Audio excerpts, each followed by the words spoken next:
Social media is a big part of Americans' everyday lives. For some students on Eastern Illinois University's campus, they use social media platforms like TikTok every day.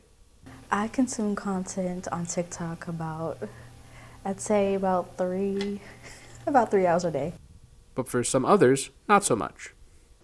I've not really used TikTok as much. Recently, a Pew Research Center study was conducted, and it stated that 33% of the United States adults are on TikTok. As for teenagers on TikTok in the United States, we saw 63%. On top of that, 16% of those teens also stated that they are on the platform almost constantly. Eastern students see TikTok as a creative tool to help them learn.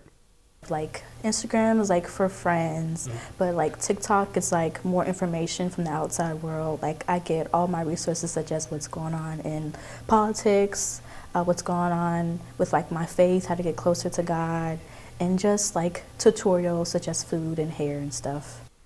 Others can see how TikTok affects many of their peers around campus.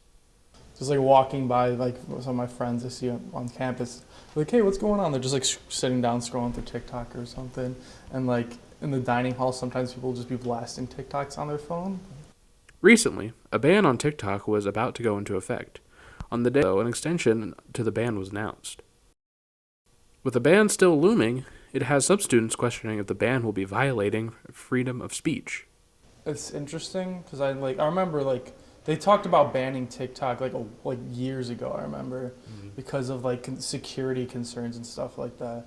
But then in some ways, I also feel like it's kind of like stepping on like freedom of speech in a way.